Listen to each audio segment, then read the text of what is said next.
Hello, lovely people. We are in Catalyst Town Hall and in a breakout room where I'm going to share a little about the mini proposal workshops for Fund 10. The plan was for Fund 11, but as you see, there was a long waiting list, so I got done early or right on time. So am I sharing the right screen? And do you see it? Because there is no green screen on my side. Do you see links and stuff? Anybody notes? Yeah, okay. It looks usually Zoom shows me what screen I'm showing, but so what I'm showing right now is a project management part for mini proposal workshops. So here we have two main things. On the left side, all the past history, all the events we have had about the workshops themselves, which were at the early stages. These were mainly all about how do we start ideating on problem statements, how do we get that right messaging and that scope down solution to even write the rest of the proposal and in an understandable way for both assessors and voters, so you capture the attention. And through this learning together with the community, I became a little of like a serial funder. A lot of proposals got funded and a lot of community members got passed in quite good ratings. So I found that is quite helpful and impactful and kept going at it. And so now we have reached to the Fund 10, where we slightly changed the style how we do it. So, for example, now the workshops, what we're going to have in upcoming weeks is we're selecting cohort of people who want to align on same problem statement and then go through entire process. So where previously we just ideated on problem statements and solution and perhaps a little title and gave like a sneak peek of what else there are, what templates there are.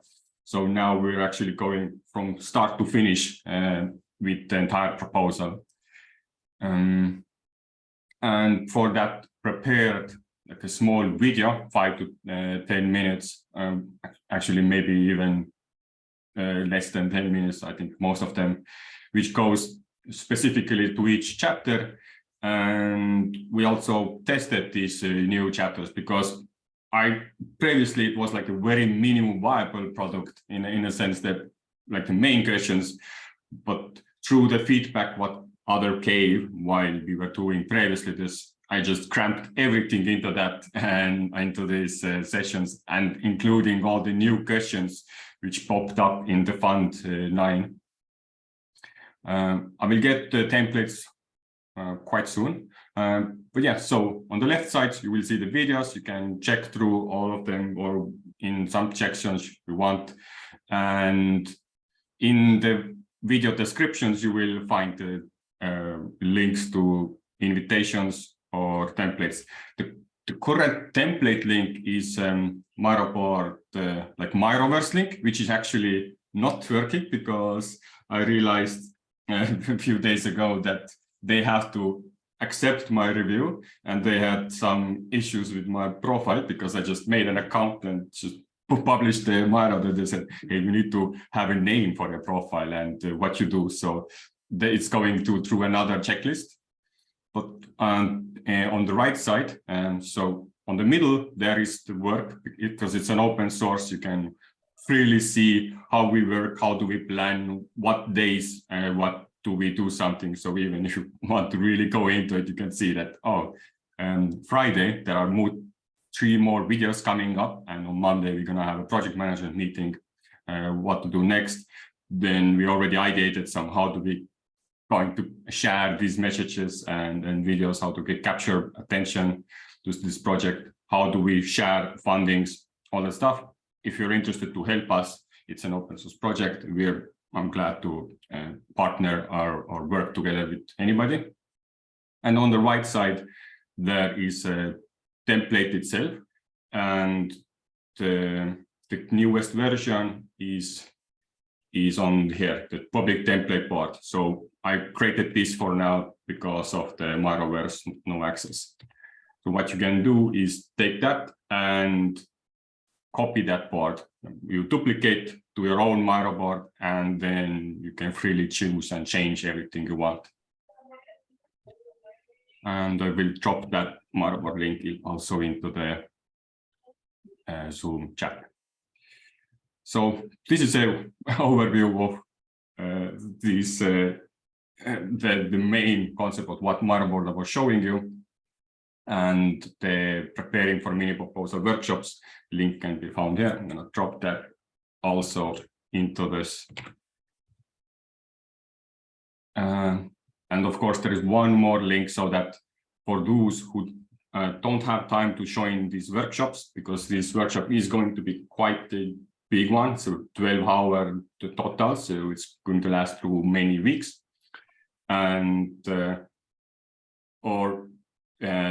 if you want very specific proposal, which is not selected for the problem statement, which we go through with everybody, and you still do it, you still find value in doing this, like using this template, then there is another forum where you can share your links or the way you're doing it.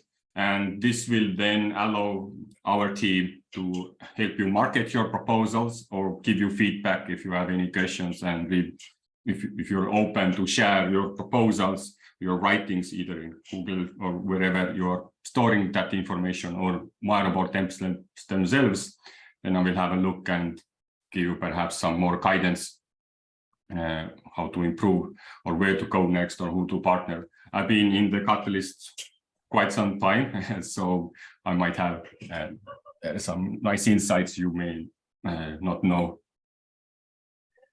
Yeah, in the left side, you will also see the overview video, but quickly I will share a bit of that overview. So this entire board is then the template itself. As you can see, each of these are like in frames or chapters. So they have guiding questions in them. So you start with what problems do you see? And here you just ideate on what do you want to solve. If you already have a problem, then you simply ping it down, and then you ask, why is the selected problem? So it goes through a root analyzing to get down to the problem statement. And finally, once you reach the problem statement, there is an interesting exercise to think about Maslow's hierarchy of needs and think about what effect your proposal statement has to entire community or the target audience. And there on the white labels, you will see some insights that make sure it's a statement. And so things which, if you don't make sure it's a statement, you might get quite bad feedback from assessors, and also the voters may just ignore your proposal. And through this chaptering, you will have different sections: solution ideation, where we will scope down to the solution, ideating on proposal title, and taxonomy, how do you position your proposal, stakeholders, like who is all involved with your proposal, defining success, what is your goal, what you want to achieve. Then some nifty tools made by communities, for example, Project Catalyst proposal tool for what was the SDG, Sustainable Development Goals.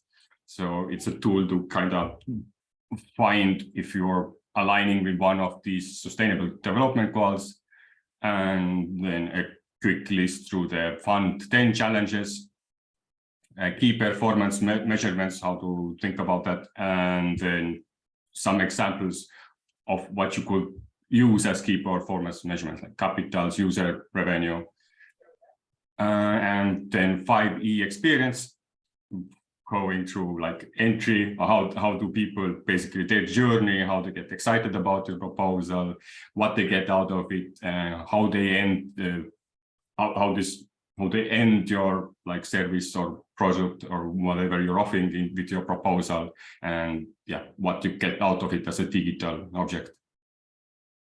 And finally, then also thinking about proposal roles, who are working on that.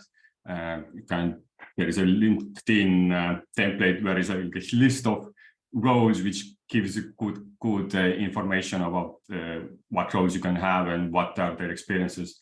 So noting all of them down, and finally the hardest part, thinking of all the activities, these roles and requirements you have from the previous chapters to end up with some estimations how much the proposal will cost. I know it was quite a lot of information at once, but this is now the full scope of what would you actually be needed to write or think about when writing a proposal. And you don't need to go through all of that. Some people just find, I don't know how to do proposal cost, or what should I write about proposal roles. Then you just can take one chapter at a time and deal with one area. So yeah, that's one part. And any ideas already? Does anybody found that this information alone to be useful? Oh yeah, and now coupling with these videos. So this video corresponds to the chapter, which will explain more in depth what is this chapter for, how to use it, and then it also shows an example of an outcome. So we have there is also like videos about and like a test example where we were describing already like a fund then proposal and went through and using all the chapters. So if you really have time, there are like hour-long videos or these small 5 to 10 minute videos which just simply explain the chapter and show the output, so you can get the idea of how to use it your own, or yeah, join into the workshops and let's do some collective decentralized proposal together. Rocky, you have your hand up. You're free to speak. Hey folks, happy New Year, happy everything. Hey Tevo, this is awesome with the Miro use. I'm still baby stepping my way into learning Miro, so it's very impressive to see what you're doing with it. I am putting together a proposal in a project that I've been working on for a little bit, and it has a lot of overlap with the structure you have here, of course. I'm just wondering, how do we access this if we want to pull it into our sort of work space? Do we have to go to this? Do we have to go to your sort of Miro work area, or yeah? So I shared, yeah, I'm gonna share this Miro board link again. And everyone in the meeting, and with this link you get this empty board with just the information of the templates, the video links, some other links on the right side. You can delete them, and once you get this board, if you click on the name, you have this duplicate option. So if you duplicate it, then it creates a new board to your own account, and then you can do whatever you want with it. Cool, thank you, got you. And what has been duplicated, and then you can go to that board and move that around. So this is how would you take that templates and use. I have also noticed some people don't really use the Miro board themselves. They find it like very new, but what they do is they just go to this template and look at the questions, and then they note down information to their own Google Sheet or somewhere, and then they share like the thought processes through other means. My question to others is how you have been doing proposals so far. Anybody uses any templates, any working guides, or straight to the Catalyst to answer? Simply they ask a question, you answer. How's the process been so far?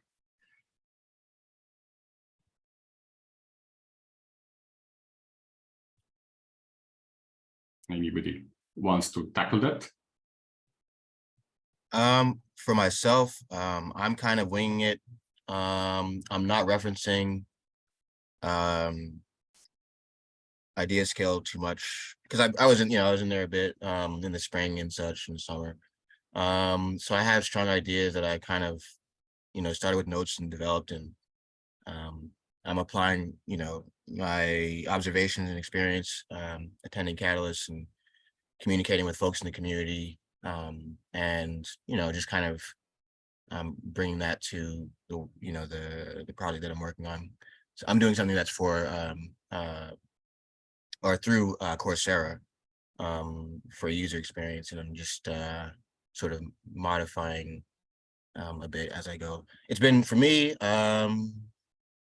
interesting and learning a lot of different ways of sort of doing this. I'm kind of learning as I go, but I think I've gotten a lot more traction, even especially over the break, over the holiday. So I'm kind of in a place where this is actually good. Like, it kind of lines up for me, you showing the sort of steps in Miro that you have developed. I think that'll, as long as, once I get it sort of, figure out how to look at it, etc. I think it would probably be helpful for me. So, yeah, it's a natural process, and I'm open to any suggestions. But I appreciate you guys doing what you're doing. Great to hear. Before I go to the next, I noticed people are sending me and asking questions in chat too, and already a while ago. So one is asking about, is this related to Catalyst, and is it required? So this is a model which helps to write proposals for Catalyst. It was targeted for Catalyst, but you don't have to use it. It just, I found it helpful to be insightful with the proposals I'm helping with others and myself, and it also gave good results. So I just kept going at it and thinking, just my goal here is that to build some kind of standard, so that the proposal itself would be something that, if the plan is explained there and somebody else picks it up and like, oh, I need that solution, they can take that proposal and go to somebody else, not even to that proposer, and show that proposal, and they could deliver on that. And right now we're kind of missing that, all this IP and that kind of understanding how to deliver on that proposal. How is that audible or sustainable? This is missing. And that could, if you go through this templates and you write it down, then technically you should be off the bar with like sustainable auditability, the maximum score. And now the only question is how impactful and how aligned you are with the challenge setting. It has a slightly different approach where we'll tackle the problem first, and then you check if it's even feasible to Catalyst challenges. So one caveat is that if you want to align with the Catalyst, so check the challenges first, then think of the problems you want, and then choose this model. Yeah, okay, so let's now get to the hands up, Joey. Hi, Tevo. Yeah, in listening to Harris and some of the things that Chris has had to say, it sounds like in Fund 10, there's going to be a lot more inspection of the impact of the projects. And that's not really, when you fill out that project form on whether it aligns with the challenge, you don't really, there's not a place there to really say, hey, how impactful this would be to Cardano or to blockchain or community. Has there been any discussions on that, as well as the reporting? It sounds as though that's going to be a lot more stringent and detailed in Fund 10. So I'm just curious if you guys have talked about that at all. Yeah, I have no insight information, but that's a cool thing. With upcoming DREPs, there are some coalitions happening where we're talking about how do we even rate and measure. So what at least community side I will see happening is that community pockets and DREPs will create their own ways how they measure the impact of the feasibility and audibility, and adds more in-depth information, and use that to kind of validate and compare proposals. But yeah, from inside Catalyst, I have no idea what is their direction or changes, what's happening. Joey, if I can share any information, I think I've heard that they're that they're trying to put together more people in the community that are interested in contributing to auditing funded projects and reviewing monthly reports and the statements of milestone and all that to make sure that, you know, the community funding goes towards people and projects that also do what they promise to do. So that. Curtis, you have your hand up. What's your I was your just mind? going to share my process I've been using. So Tevo, I've been using your template in my Miro board, and kind of using that to draft out, you know, what are the problem statements and solution statements, and kind of go through that entire thing, the expense list and what skills we're going to need, what tools we're going to need, and then sort of transport that into a couple of Notion templates that I'm using for things like pitch decks and grant proposals. And so it's kind of more of a multi-purpose. So that's been my process, and sort of comparing different formats of what a proposal would look like. But the information essentially comes from your Miro guideline. So it's been very impactful and useful. Thanks for that. Curtis, I don't know what you're making, but I'll have 2 of them. Thanks. On that, could I ask, what are the main pains you have had with the templates, or like what do you think were lacking? Let me pull up my Miro and see, because I think I actually wrote some notes down on that. And did you do it alone or together? Because I found that if I use my templates alone, it's very boring and very few notes coming up. But then I get just few friends or like do it in public, then it's like exploded with all sorts of information.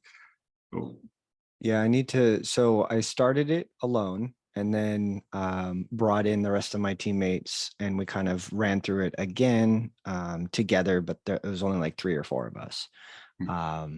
So yeah, I need to kind of bring it now, I think, to the communities at large. But I have a hard time asking for people to just come and help on our initiative. But let me take a look real quick.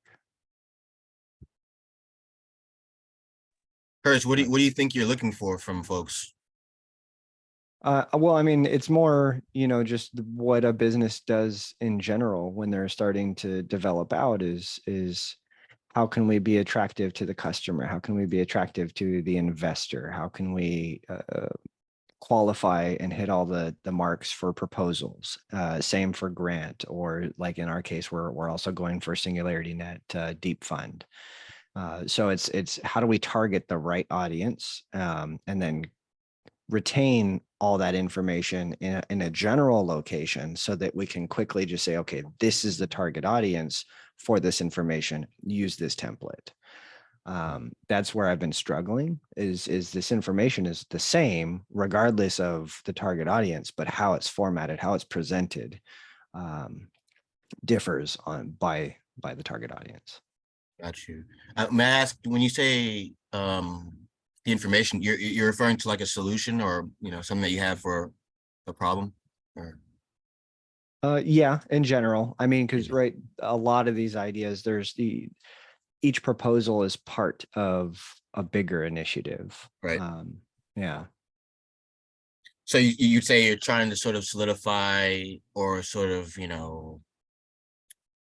I guess solidify whatever the value proposition is in like a sentence, or maybe, what it is you've got and you want to, see where it can be applied to what's out there so far. Mm-hmm. Mm-hmm. Yeah. Yeah.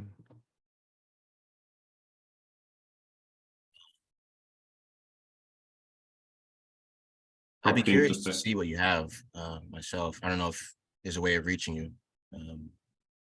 Yeah. I'm everywhere.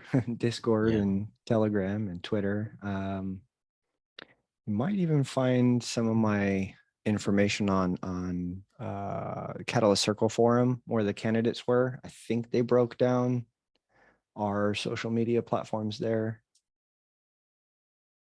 What are you on Twitter? So Pure relativity. Here, let me. pure relative. Curtis, if it's not a secret, I'm going to drop another link. It's a bit.ly link, and there I asked your ideation sources basically, and the proposal, and this way I'm able to track the people who are using templates or any part of my these templates, and then I can also see who can help and what they have, and have my own eye through that and give my insight. Yeah, no, we can definitely have a session with you, Tevo, because there were some questions we had while going through it, but I don't think it was a problem with the proposal or the structure of what you're offering here. It was just the context of how we should use it. You know, I could kind of see you're developing the problem statement, and then you just copy and move that over into what's the problem statement that you're addressing, what's the proposed solution, select the best answer, and then make your solution answers answer the problem statement. So it was like you're starting out as a problem, then the solution, and then drafting the problem based on the solution.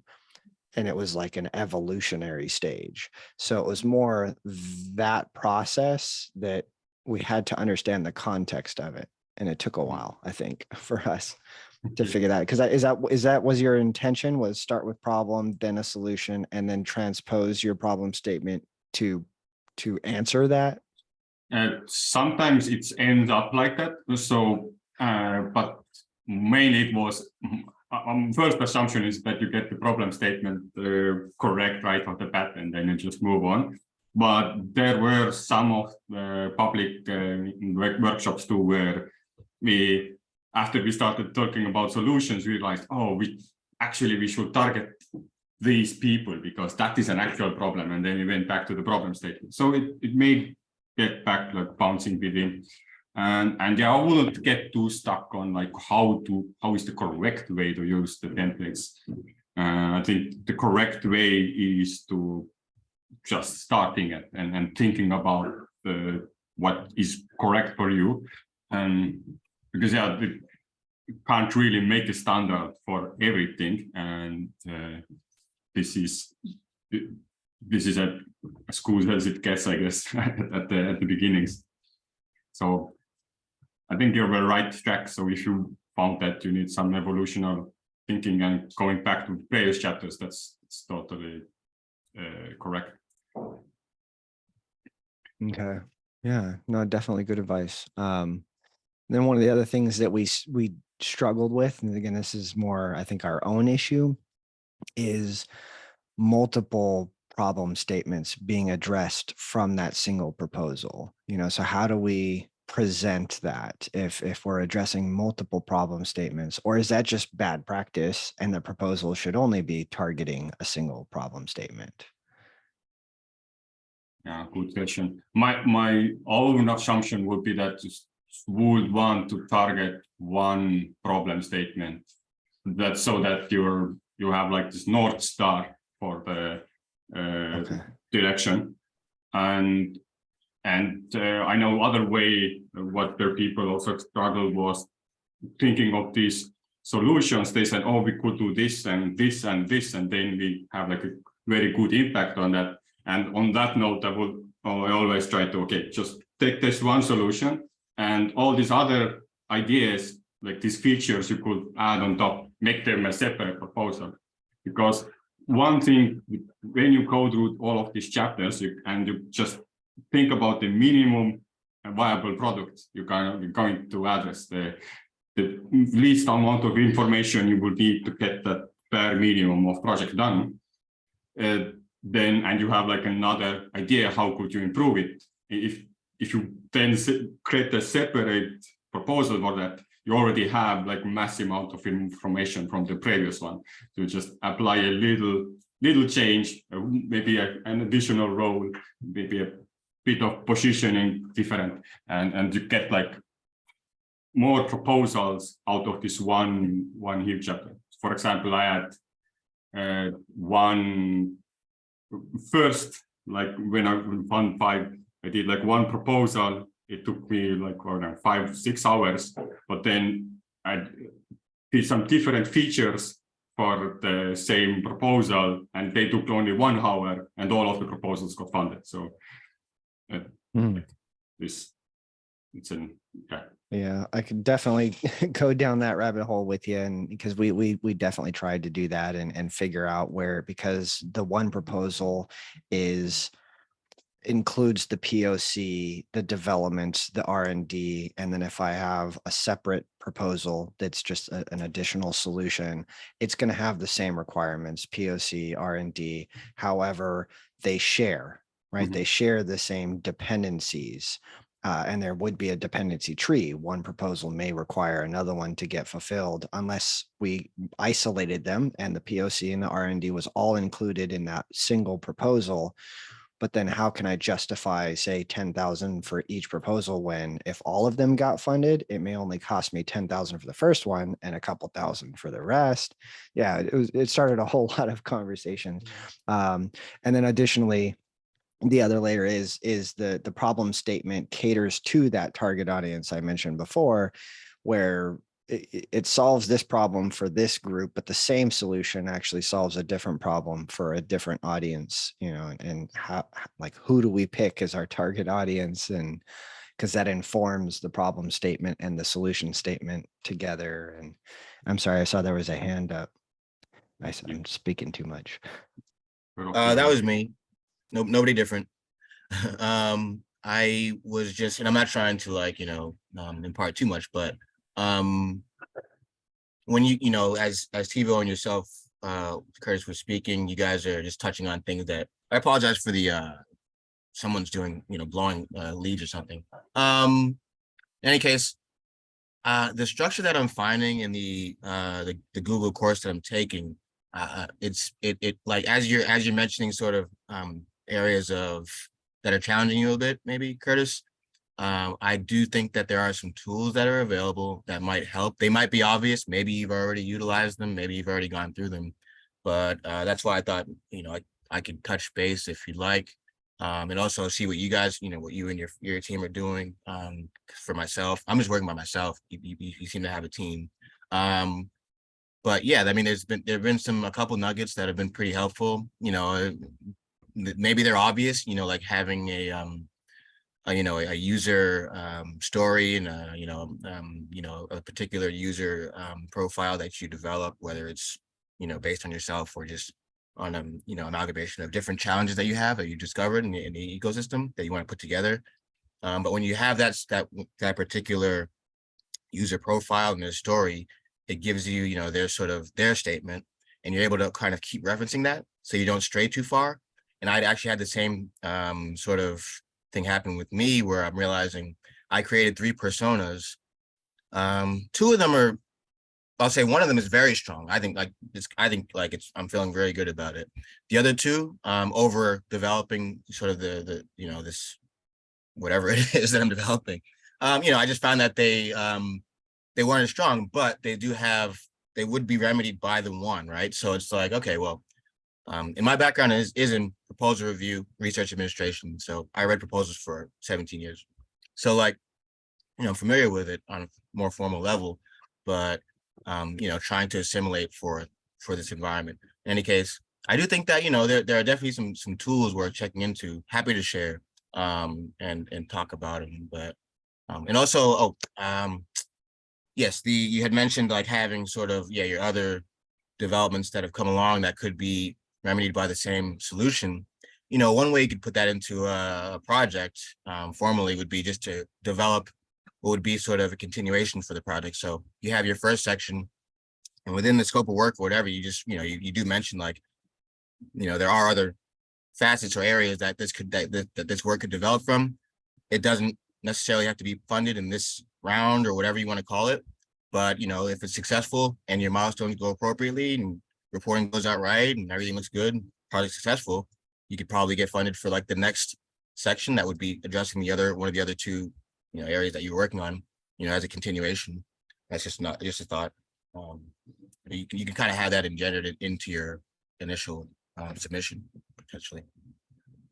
Yeah, we definitely thought about doing that too. Thanks for the insight. We've got our list of personas, and I think really it comes down to, so we have, a decent list of who our target audience is, what the persona of that target audience is, what their process might be, their needs are, and our list of solutions.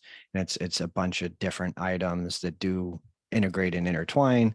And we would need, multiple funding rounds to get to the end result solution that we want. But it's representing that, like, if we have multiple personas, then how do we represent one and target one persona in a proposal, and which one do we pick? That's the struggle I think we're hitting.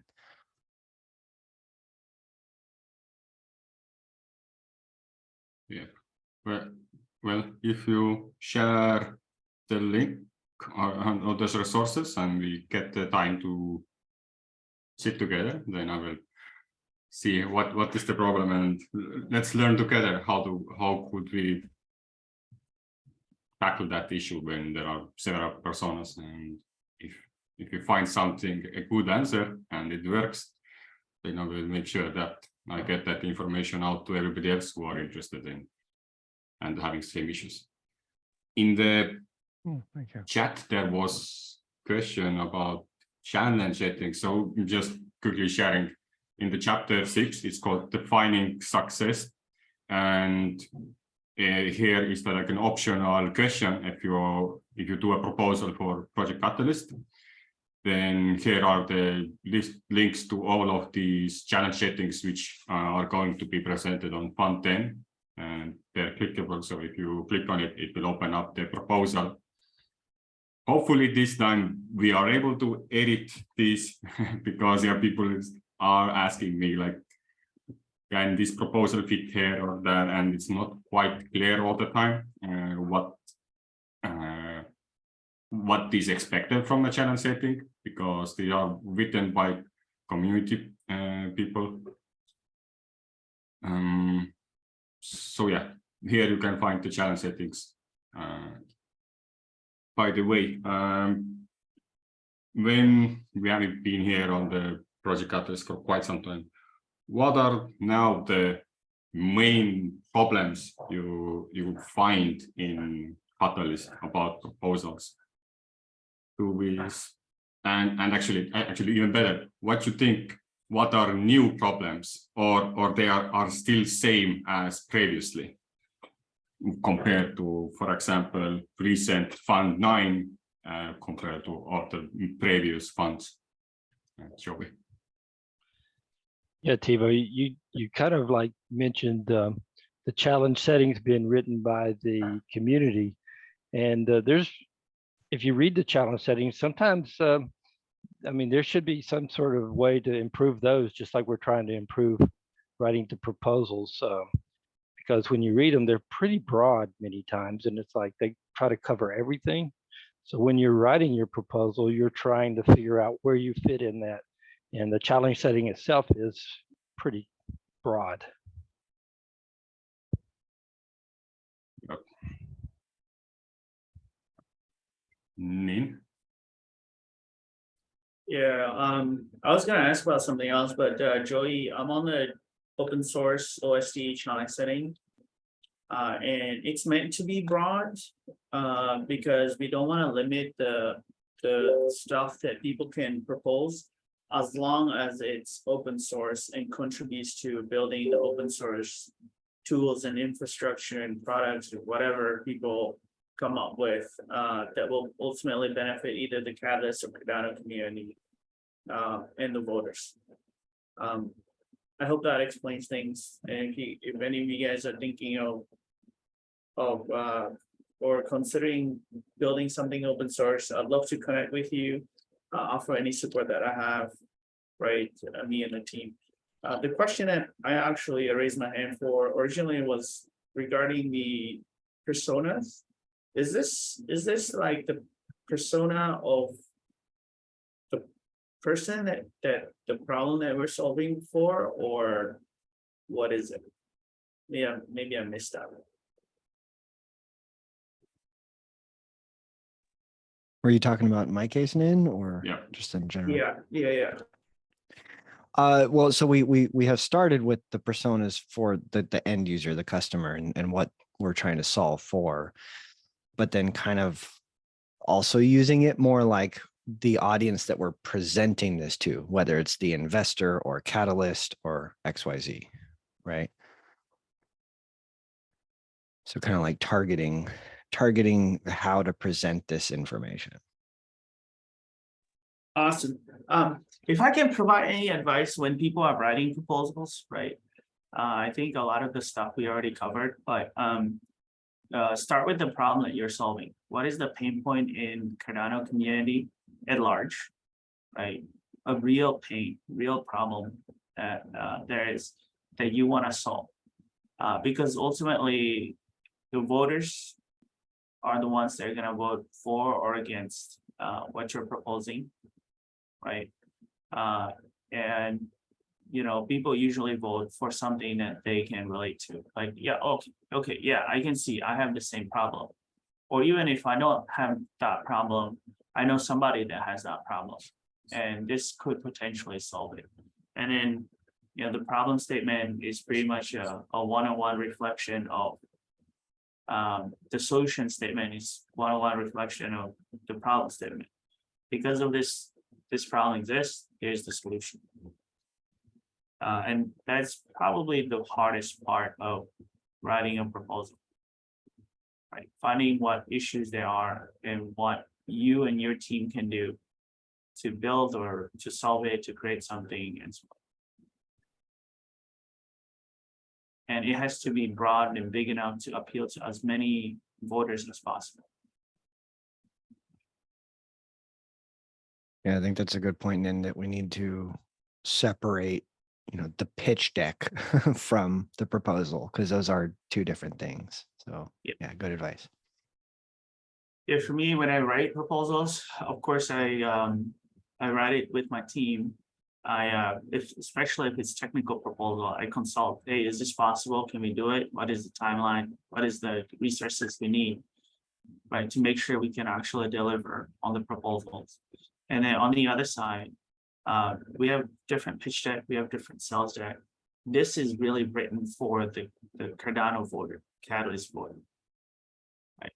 If your goal is to get funding, and on another note, my biggest concern for Fund 10 is the amount of competition for the amount of funding available. Right. I hope ADA is going to go up so that more projects get funded. But, I don't control the markets. You touched on one point of like how feasible, what are the resources people need to actually deliver on proposal. And when we are the team doing testing these chapters to do a proposal, we targeted a problem, like a very specific problem for the Catalyst, which is that over 50% of proposals in Project Catalyst do not finish or are not in time with the proposals.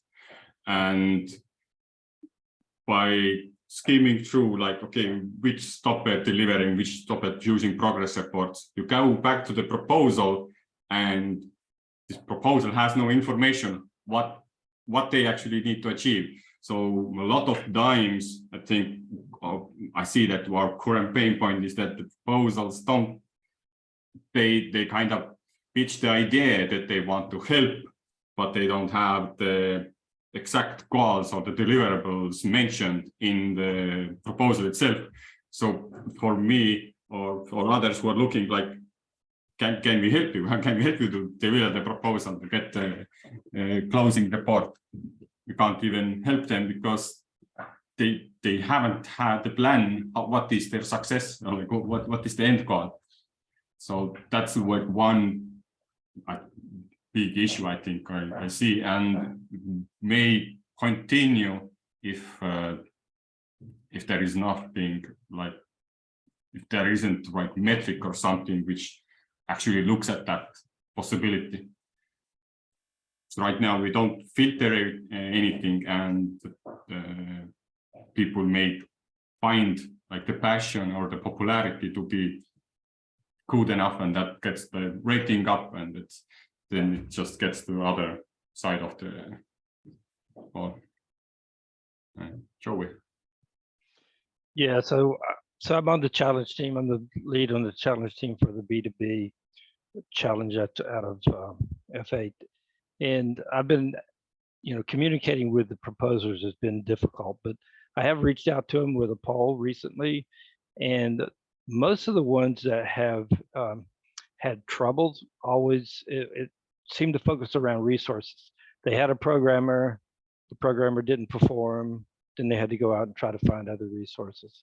So I think the reporting, the way the projects report back, if they reported soon enough when they ran into trouble, then we could reach out and give them help. But I have a feeling that they're afraid to report that they've had to stop, because then their funding might stop. So there's some things to consider there.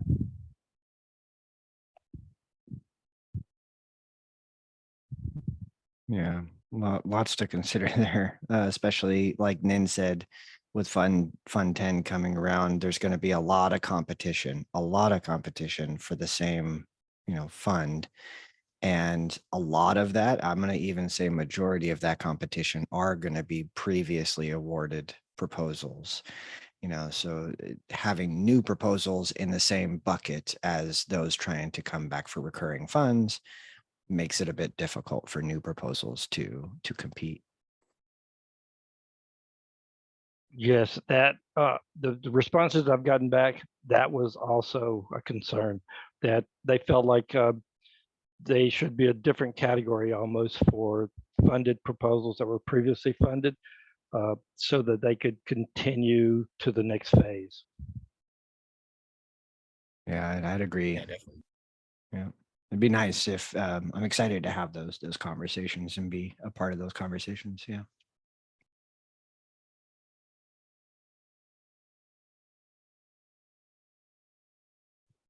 All right. So is that not, oh, sorry, Tevo, go ahead. Oh no, go ahead. I was about to. I was just curious. Yeah, I was just curious on that note. Is regarding previously funded and new submissions. So they're all just sort of commingled into the same pot of submission proposals, huh?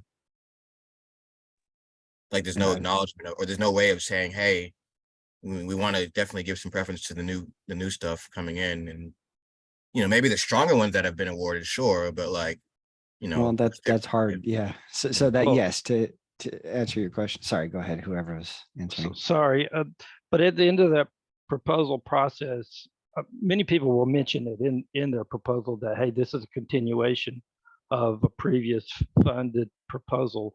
And at the end, you're supposed to list if you have any other funded projects. Right.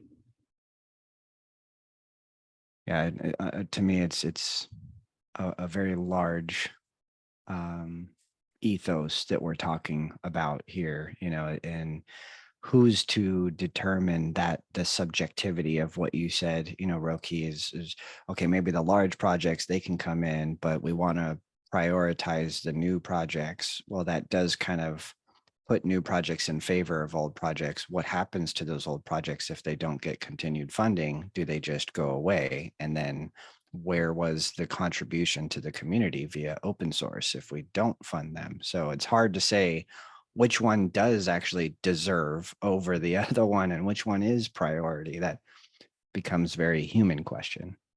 Yeah, I hear Exactly. you. But yeah, but if you had to choose, right? And let's say you had, you're choosing between, I guess, those two sort of situations of a totally new project and continuation of a project. What else would there be? I don't know. But let's say we just had those two. Oh, I guess then you'd have to go ahead and you have to make a choice at some point saying, all right, what do we want to dedicate to either of these, as far as, overall budget to award in a given fund. And then I think from there, that's what part of, it creates the competition when you say there is some sort of cap here, right? We do have some parameters. We do want to favor innovation, which I think by definition means we want new ideas fresh all the time, versus the same folks who are obviously probably strong in something to keep coming back and taking sort of the large portion of the funding. That's just my thinking. But you want to encourage them. So like if you have strong reporting, strong project, and everything closeout's great, and you have a continuation lined up, I think if you're one of those, strong initial continuations, you should be awarded for that, and you should be rewarded for that. And at the same time, if you are somewhat strong, but maybe you're just not you're not the cream of the crop as far as funded projects, that should be your motivation to say, I got to put together a stronger proposal, just like it was mentioned a few minutes ago. Like, I think it was yourself, Curtis, that the Fund 10 and thereon are going to be, way more competitive than they've been in the past, because, how we see it, I mean, it looks like, as far as the whole macroeconomic stuff, I mean, we're in this recession or whatever, but I think that as far as Cardano goes, development hasn't really stopped. People are still pouring in to try to make something. So I think once things start to get more fun, and and whatever that means, it'll probably just only get more competitive. So I think that if you're here now, you're probably a little bit ahead, but I wouldn't be discouraged. I would just say I probably just got to be better. But I'm not here to argue for either. I'm just kind of saying my thoughts. I'm thinking the DREP, some of the hopes there would they'd be able to focus on projects that were definitely impact projects and vote them through, but that's yet to be seen. Yeah, my And- hoping is also on deep reps get enough power to actually put focus on those who are here, who are actually presented and trying their best to prove that what their work and their open source mindset, compared to what we had in influx of, like, starting from Fund 6, I guess, like a lot of serial entrepreneurs joined in here with their pitch decks and kind of dominated the scene, which it doesn't mean it was bad, because then our community also just stepped up the base and start learning and marketing much better their work, but it's still, I know, it created a different environment there. I had definitely had a lot of the same thoughts that you're mentioning, Tevo, and kind of even came to the conclusion or a thought that maybe we need the entrepreneurs to produce the deliverables. Some people who have really, really great ideas come here, don't have the sales, the marketing, the business mindset. Are they actually just as capable to produce those deliverables, and achieve those milestones as someone who maybe does have an entrepreneur mindset? But I obviously go both ways. I encourage and incentivize those people with the ideas too. Well, it certainly implies, listening to some of the Charles's videos, that more businesses are going to be invited into this community to make proposals. So you're correct. I mean, a single person competing with a business with the resources a business may have, it's going to be tough. That's what you got to leverage, that Chat GPT. Go ahead, do it. I've done it. Honestly, obviously that's the elephant in every room, like everywhere right now. I'm just curious, has anybody, I think someone just said they have done it. I've definitely, I've had long discussions with that AI. It's pretty crazy. But I'm wondering if anybody's gotten any insights out of that. I have like ridiculous threads with the discussions with it, with a lot of Cardano stuff, blockchain ideas, and I think most practically, it's a great organizer. It's great at building ideas and breaking them down and sort of adding sort of meat and potatoes to, or maybe it's the spice to the food. I don't know, whatever it is, but it adds a lot. It gives sort of, it gives meat to it, right? So I'm just curious, like what other people's experience has been. We've only had it for like like 6 weeks or whatever, and I've been using it pretty much exclusively like just by myself. I haven't even talked to many people about it, so this is the first time I've actually talked to anybody mostly about it. I'm wondering what you guys have come across using it, if anything. Well, I used it. I'm on the Cardano Foundation site for the Constitution, and I asked it about what's the format for a Constitution, and it brought back a very, very good format to follow in order to form a Constitution. So I say, use it. If it gives you a little bit of momentum to go forward and to put your own ideas in it afterwards. I know there's a lot of discussions over university students using it and, to write their own papers, and that's, Yeah, the ethical thing. that's not good. But for what we need, I think Right. I think it's great. And my son, he works with a large bank, and he when I sent it over to him, he tried it with some of his governance, and he said it really came back with some good ideas. Plus, I had another friend who tried it with some of their code, and it actually did pretty good on the code side of things. Yeah. So, Yeah, the coding is scary. Like I can't code, right? I'm learning coding. But I've been stuck on a problem in Python for a bit, and I gave it to, I call him Chatty or Chappy, depends. Yeah, and he solves it straight away, and it's like, wow, and then again, it gives you feedback, right? And it really is. And I watched some videos of, many videos of coders talking about, their use and their hot take on it. Yeah, and as far as the whole ethics thing, I think it's just like some other sort of parables out there, like, hey, if you're a bad person and you're given power, you're going to be that much more of a bad person, right? If you're a thief, or if whatever you are, and you're given sort of this sort of quote power in an AI, yeah, you're going to probably continue the same behavior. You're just yourself still. But I'm not concerned about any of that, really. I'm not a professor as well, so but and also, yeah, if you're faking it, it'll show, right? You can't fake intellect or just talking through a subject. Anyway, yeah, but I think it's a great asset. I think it's definitely a good tool. Yeah, one of the first things what Felix did for the proposal for Key Fund was ask ChatGPT to write the proposal to integrate itself to Singularity Net marketplace, and it was quite a good proposal, I would say. Yo, bro, anytime you want to reach out to me, just hit me up. Because like when I started in Fund 8, I knew nothing about Catalyst, nothing about proposals, was like super green. And there's Kawi was in a mini workshop proposal, Tevo and a bunch of other people, and Peter, like everybody in the community is here to help each other. And that's what I love about Catalyst. I may not respond right away, and maybe in meetings or whatever, but I do see messages and I try to respond as soon as I can. So, just reach out. So we're in this together, right? To me, it's more about collaborating, partnering with people, and figuring out how we can do cool shit together. Maybe it works, it doesn't, Definitely. We should try. I'm gonna do a closing measures so that the YouTube video has a proper ending.